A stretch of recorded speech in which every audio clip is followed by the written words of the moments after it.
quite proud. I sort of saved it from being actually cult. Yeah, wow. So CD38 antibodies was a bit behind. There were some doubts and costs, and is it the right molecule? Years later, this drug, I'm sure, will be approved and be a great drug for patients. Hello and welcome to Leading Beyond the Lab. Today I'm joined by Arndt Schottelius. Arndt is someone that has a whole breadth of experience. He's CEO of Maxion Therapeutics, one of the pioneers and absolute trailblazers of the Cambridge Biotech community. They target ion channels and GPCRs using a novel KnotBody technology platform. In biotech, that's what I learned. You take a prudent risk, don't try to do everything 120%. Speed is very critical. We had a very great molecule. You need to believe in your drug. I mean, you need to generate the data. You also need to believe and create the reasons to believe.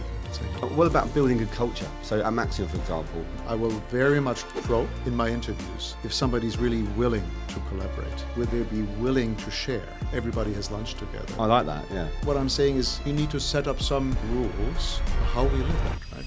That translational expertise. It's something that you have in abundance. What is it that makes a very good translational scientist or physician? What are the key traits that set them apart from others? If we talk specifically about a translational scientist, I think, of course, you want to have a very, very good understanding of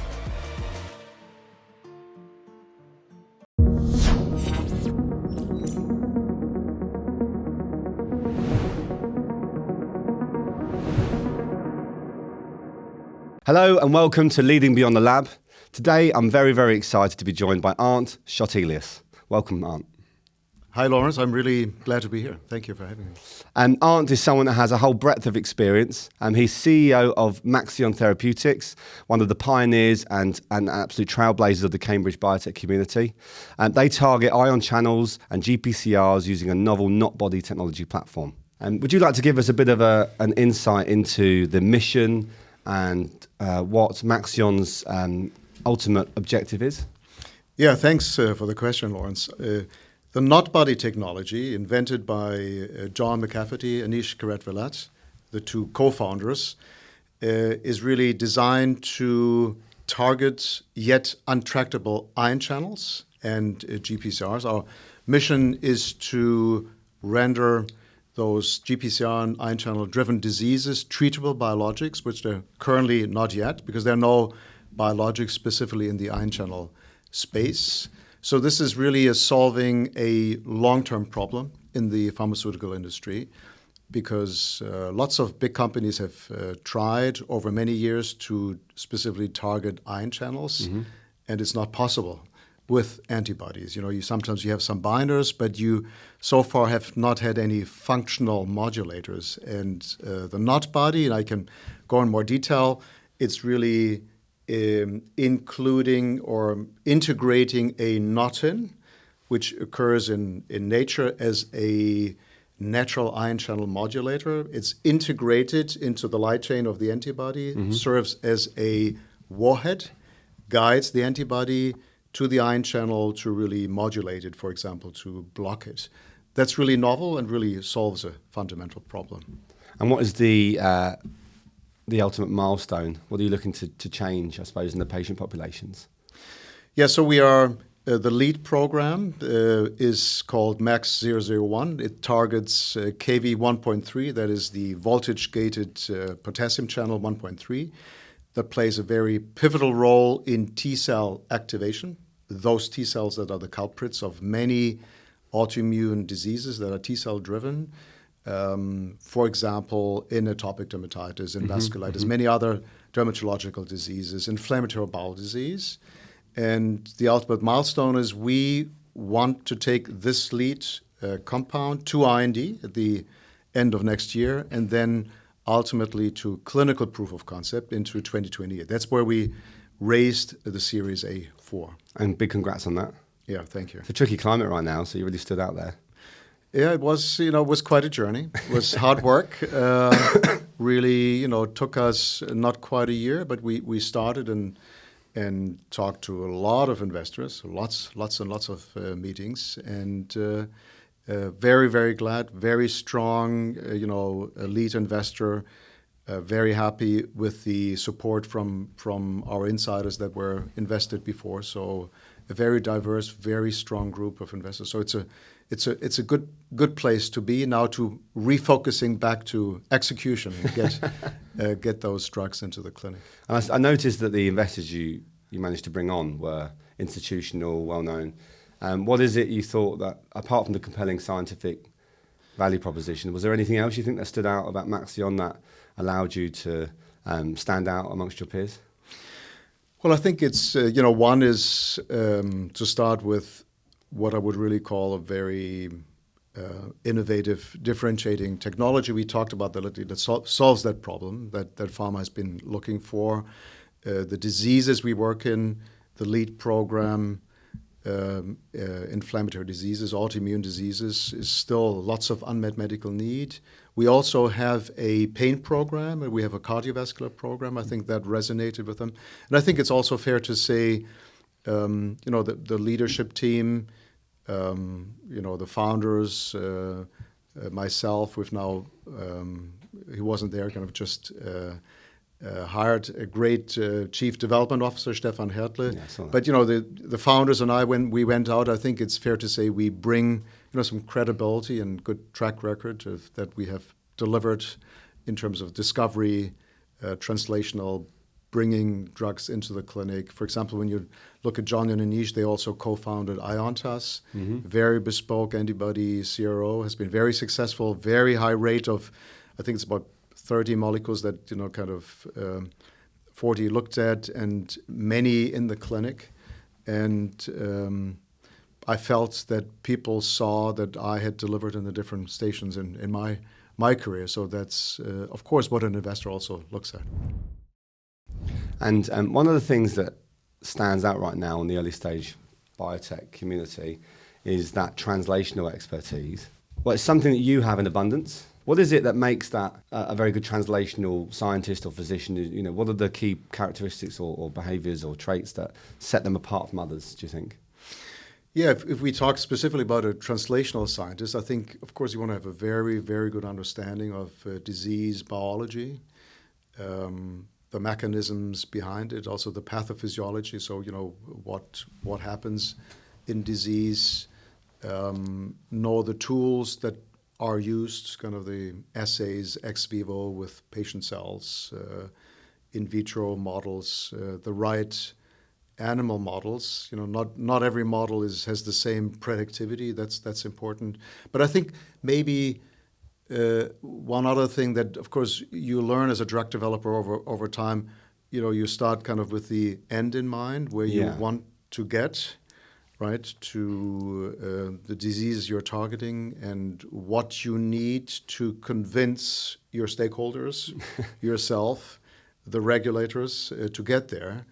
And so that whole package that is required, of course, there's lots of regulatory requirements, but investors, your management colleagues, and when you're a translational scientist, your executive committee and the different to make that case, right? The reasons to believe. So it is that biology, that technical knowledge, but it's also, like everywhere, I would say, in our different positions in the industry, sort of the storytelling, right? How do you create a compelling narrative, right? Mm-hmm. I mean, founded on science and data. Right? You've got to be bold, haven't you, I think? Yeah, you have to. Bold is one. I mean, I would call it maybe conviction. Courage of your convictions. Yeah. It's a nice British saying. Yes, absolutely. The things that really stand out about your career, we've known each other for a long time now, Arndt, I've had that pleasure, is the breadth of experience. So despite being an MD, PhD, who's well known in all things biotech and pharma, you've managed to work across multiple therapeutic areas at really all stages of development. So from discovery all the way through to proof of concept or post IND submissions. So could you tell me in your own words, if we could go back, if you like, to your journey and some of the key milestones that you've hit and why you've hit them and why you chose to do things the way that you did them? Yeah, so a couple of stories, of course, that everybody has. Maybe I'll start with my journey. When I joined Genentech, I was, well-trained. Germany or America? in America, right, in South San Francisco. I entered the industry in 1999 with Sharing AG, very solid kind of medicinal chemistry training and in vivo biology, then went to their subsidiary Berlex. And what I learned, I stayed there, that was one thing maybe of courage. I left a very secure German contract and could have gone back to Berlin, but honestly, prospects were not so great for different reasons. I didn't feel maybe I would be supported enough there. So I took a quite bold step and stayed, knowing that, California employment at will, it's a one-page contract, right? And you realize later what that means. So left security, joined Genentech at the heydays. This was all before the full Roche acquisition. So the times of when Hal Baron was there, Sue Hellman. Biotech, I suppose, at that point. Yeah, very large. I mean, U.S. is biggest with Amgen Biotech. They have massive growth. I think from 8 to 13,000 folks when I was there. Art Levinson was the CEO, and those were some very pivotal moments. I think I was very big learnings. I mean, it was also very intense there. You also got regular feedback. Not everything was smooth, so lots of learnings there.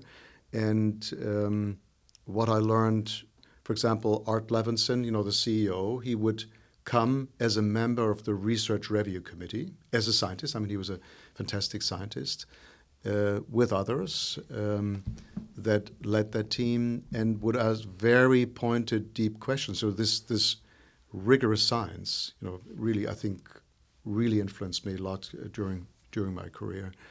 And Genentech also had a concept they called taking prudent risks, but really trained us to take risks, right? Not stupid, but, you could call it calculated, but... I suppose as risky as you can be in a biotech or pharma setting where patients are involved. Yeah. Well, I think... You still need that innovation, don't you? Yeah, exactly. So, I mean, let me explain the risk. That's what they wanted, even though they were very large biotech. Mm-hmm. But they wanted to maintain that risk attitude that not everything is secure. A big pharma, and there's, I wouldn't blame. There is more of a, big portfolio. You take fewer risks, right? Because you have more choices. And I think in biotech, of course, you don't take uncalculated risks, right? But I think it's important in biotech. That's what I learned. You take a prudent risk. You don't try to do everything 120%, because actually speed is very critical, right? If we are not faster than others, then who will be? So, and there's another big learning. Do you think that's just on that? Do you think that's why the model has kind of become to buy and acquire assets and companies and search and evaluate them as largely, rather than develop things in-house quite as much? Or there's so many more successes that way? Well, I think that's kind of the other side. That is the innovation, right, in biotech. Of course, it's expected, rightly, that, and that's often the case, with when you look at our novel technology, that you try something very novel, drive that, ideally to clinical proof of concept, as we planned at Maxion, and then have a few assets that shows how the technology is working. So that's been a model. Of course, pharma looks at these innovative compounds then to bring in, and kind of with a diversity of different stories, right? And maybe just coming back, closing that on the speed component. That's something I also had in a way hard lesson. When I was at MorphoSys, joined in 2008, company had a very good, one of 3 existing CD38 antibodies. Kymab, just, in those years, 2009, 10, came out with very exciting proof of concept data in multiple myeloma. Daratumumab, of course, Darzalex made, trailblazer, new standard of care in multiple myeloma. And we had a very great molecule, and indeed, it had a bit of a tricky history with investments into CMC, very costly, and then back again, and back and forth. Lost a lot of time. Was a reflection, of course, of finances of the company. But it could have been different if there had been more conviction to drive that hard, right? So, I mean, we did a fantastic deal with Celgene, out-licensed it, but actually they gave it back after 2 years because they could not catch up with daratumumab. Because of the CMC, or what was the key thing they couldn't catch up? Well, just because daratumumab was so much advanced in multiple myeloma. Yeah. But actually, the molecule was then later, partnered. Kymab in China is doing well there and is doing fantastically in more, immunology settings, antibody-mediated kidney transplant rejection, and was actually, the team at MorphoSys after I had left took up the idea that this should be tried out in immunology, that same molecule. Stefan Hertler, our CDO, actually had a pivotal role there, believe to take it to let's do some early proof of concept. That led to a partnership with HiBio, and ultimately actually led to the acquisition Biogen of HiBio because of that great data they produced. So the point I wanted to make for this molecule, time was of the essence. It was sort of a bit wasted in the beginning. Of course, there is always financial limitations, but I think you need to believe in the molecule and really push it hard. And then you also need to believe in other indications. While it wasn't going so smoothly in multiple myeloma, where in immunology it was a very great success. So that is also a conviction story, I would say. Yeah, I suppose so understanding that things not necessarily end how they start. I suppose you could look at the GLP-1s in the same regard, I suppose, where they were initially targeting diabetes and then they end up in management, obesity and everything else. Yes. It's almost like having an entrepreneurial awareness, isn't it? And dynamism with that. Absolutely, yeah, absolutely. I think it's that's what it is, right? Entrepreneurial awareness is a good word. I mean, you believe in that and you focus. Of course, you get the funding and then you really drive it there. You need to believe in your drug. I mean, you need to generate the data.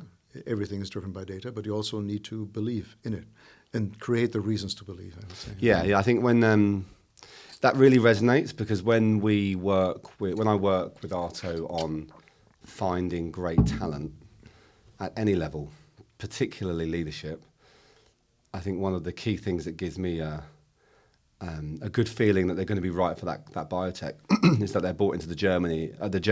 They're bought into the journey, and you can share in their enthusiasm. I think if they're not asking curious questions and they're seeing it as just another job, then you can tell they're probably more suited to their current environment. But when it comes to someone who's almost itching at the bit to talk about the molecule or the impact or the people there that they know or things that are getting them excited and off their seat, then I can tell that's a good sign for me. Whereas if they're just talking about the job title and things, and I know it's obsessing over that, I know it's probably not going to be the right person that's going to bring that speed and dynamism that you're talking about. Yeah, you need to be passionate about it, right? And I think, look, I'm trained as a physician scientist. I've treated IBD patients. All of us need to remind ourselves that why we do this, and that's still a big driver. Of course, there's business, there are milestones, there's finances, all very important, right? We're all one ecosystem, but we really do this to bring new drugs. And there is, I was just reminded, like Claudia Feldkamp, a great KOL in Germany. She's a professor, University of Essen, inflammatory bowel disease. We know each other from postdoc days. Yeah. And I invited her because I wanted, the company and reminded myself, what's the medical need in inflammatory bowel disease? And while there are many approvals, it's still very huge, right? It's a very different patient subpopulations, and we need new drugs with new mechanism of actions. And these new drugs are really game changer for these patients, right? And when you have the journey, the scientific proposition, the difference maker in the patient populations, and that's all set. You've got the leadership team in place with the pragmatic know-how that you talked about, where they've been there and done it before, so they know how to tell that story to investors, which is, I suppose, achievement-led. When it then comes to building teams, what are the secrets to you? Because you've done this with MorphoSys when they were officially a biotech. I'd love to hear about that journey and how, when you came to building teams in those environments or the one now, what is it you look for? What are the key lessons learned? So if other leaders are listening to this and they're looking to find the best people to help take their drug to market or bring their lead molecule into the clinic, what the lessons learned are. Yeah, so if I go back to the MorphoSys example, yes, they were a biotech, but they were actually very bespoke CRO. I mean, they made the. Oh, were they? I actually didn't know that. Yeah, I mean, because they've got massive data. I know they had big data libraries. Well, back then, 2008, when I joined, they had all these wonderful partnerships. Had just forged a 10-year contract with Novartis to make their antibodies, but many, many other companies, 30, 40, 50 partners. But that was the moment we really, based on secure income, were starting to build a proprietary pipeline, right? That really led the value creation of the company, right? Where we went up to, from 300 million market cap to 2 billion. The lessons learned, I mean, your question is about recruiting, building the team. Indeed, I came, there were not even a handful of development people, and we built that over years. Clinical development, operations, regulatory quality, preclinical development.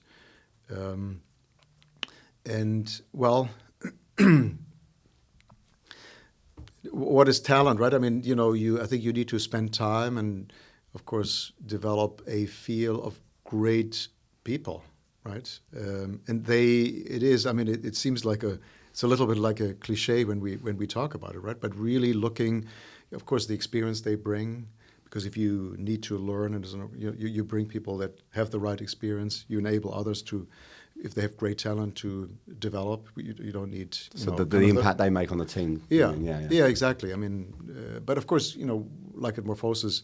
But what's the behind the CV side of things? That's probably the thing. Personality, really personality. But how do you draw that out in an interview, and how do you, and what are those traits?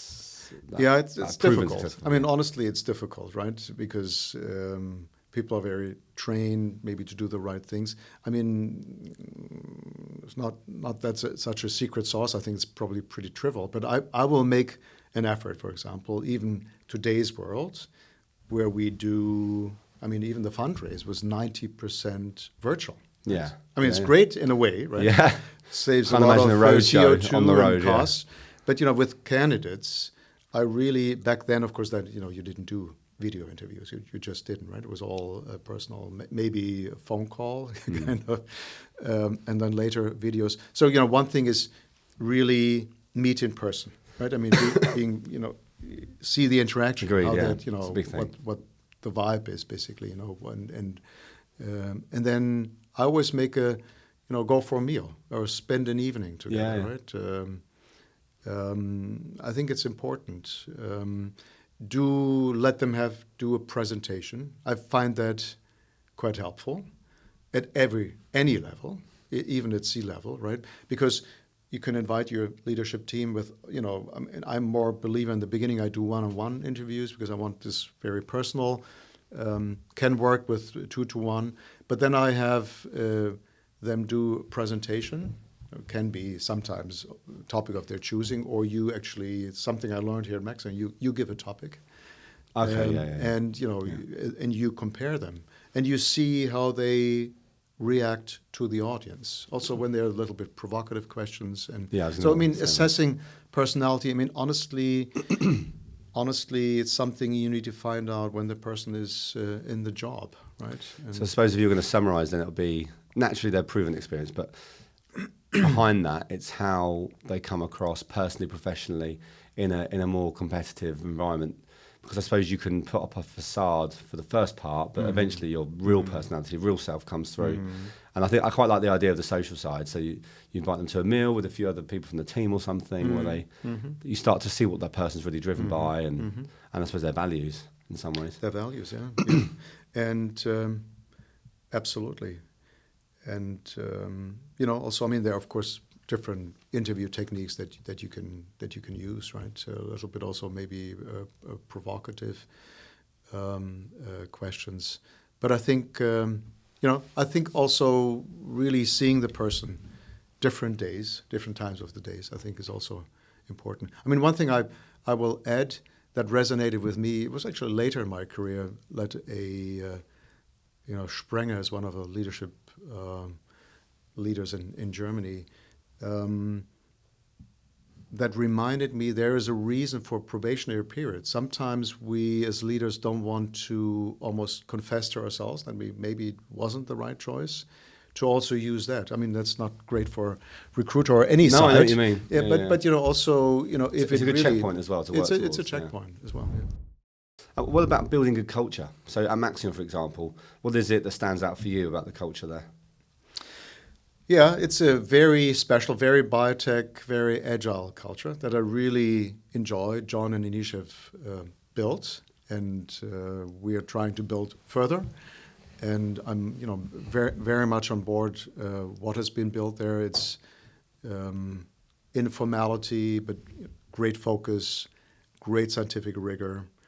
One thing that we really, really focus on, and Anish is somebody who drives that a lot. I support that a lot. Is really to foster collaboration. It's one thing that I forgot to mention also. I will very much probe in my interviews if somebody's really willing to collaborate. Collaborate is also a little bit of a cliche, but I mean like real, true collaboration, right? Will they be willing to share and show vulnerability? Share vulnerability, share data, right? Be open to feedback. Right. Open to feedback, exactly. Solicit feedback. But really, take credit together, not build kingdoms. I mean, really work on something together before you think about kind of what's in for me, for the project, for the company. So that's a certain mindset that we really try to foster also in the company, that we have even really embedded into leadership goals. It's a lot about that. And years ago, there's some great paper, I think BCG, was it with BMS, if I remember correctly, and they did a formal analysis. What is the most important success factor of biotechs and even pharma? And, while you would think maybe, well, I'm sure it's like the people, leadership team, and the technology, it was actually the way they collaborated together. When you think about it, it's not so surprising, a little bit more difficult to measure. And that, for me, made the point that I think we as leaders maybe intuitively know that is so, so important, right? As you grow in a company, it gets more difficult, right? Because I'll give you an example. It's very early stages, right? We are still small. We're about 35. We'll grow to 50. We've doubled the space. Very nice Unity campus south of Cambridge. We have a downstairs kind of lab and office, and then an upstairs. Same building, which is great. Yeah. I always tell people it's really super convenient. But now we have two places, and now we need to start mitigating that we keep that togetherness, right? So myself, leadership, and we make an effort. We go to the other floor. We have people come downstairs. Everybody has lunch together. That's not optional, right? We don't allow. I like that. Yeah. So what I'm saying is, I think we need cultivate is good. Yeah, cultivate, good right? Spirit, So you culture, also you need to set up some encouragement, even rules, how we live that, right? Because it's not automatic. What is more automatic? It's just human behavior, right? That people sort of are maybe a little bit more in their comfort zones and then stay there, right? Yeah. And so that's. So maintaining a culture is also an active, needs active effort. Yeah, it's almost like a family, isn't it? Where you kind of have to make the effort to have those little coffee chats. Yes. I miss it. If I work from home for too long in one kind of tranche, I start to really miss the coffee conversations where I'm just going there. My wife tells me that as well. She says, I think it's time to go in the office again. Or if I've been traveling a lot at conferences or something like that. Yes. I suppose the last kind of big question I'd like to ask you, Arndt, is through a long career with much success, what are the key achievements that really make you feel fulfilled and stand out for you? Yeah. Maybe I'll start actually with MorphoSys. We talked about the CD38 antibody. Yeah, I'm quite proud. I sort of, with a colleague from Genentech, saved it from being actually culled. Yeah? Mm-hmm. Wow. Early on. So what was, let's delve into that a little bit. So what the powers that be had said? Well, it was a bit behind. Behind schedule? The competitor, we talked about Yeah. There were some doubts and costs, and is it the right molecule? And we put, a value proposition, and then led to the great deal with Celgene that I talked about. Again, they gave it back. That was the lessons learned, if a molecule is back.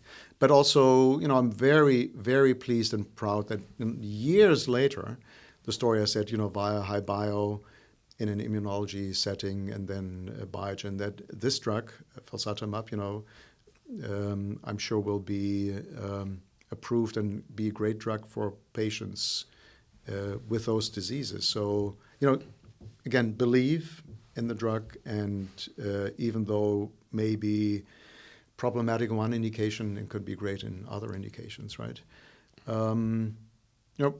Very proud that, we had a huge effort at MorphoSys. We're scanning the planet for a great antibody kind of to leapfrog the pipeline. We brought in tafasitamab, and, my team brought it to proof of concept in DLBCL, other hem-onc indications. And the team later came after me, brought it to approval. I think great achievement. So, that's Monjovi, an approved drug. So that took a lot of conviction, lot of work from a lot of people. When I then look, I went to Kymab as head of R&D. Very proud that what we achieved with a great team there, that we took the OX40 ligand antibody amlitelimab to proof of concept atopic dermatitis. For the Sanofi acquisition. Yes, and that led to Sanofi collaboration, then the acquisition. And maybe some of the highlights. Some good molecules there to put your name against. Yes, yeah. Thank you so much, Arndt. It's been an absolute pleasure seeing you in person after speaking to you so many times on the phone, I think, and Teams. If people from the audience would like to reach out and get advice on anything specific, what would be the best way for them to reach out to you? They can just drop me an email, right? So I think it's on our website as well. Yeah. It feels like to me, from what you're saying, from what I understand, that Maxion has all the ingredients there to be a super interesting biotech and to really make an impact on patients' lives. So I wish you all the best and good luck with that. Thanks very much. It was really a pleasure being here. Thanks for having me, Lawrence. Thank you.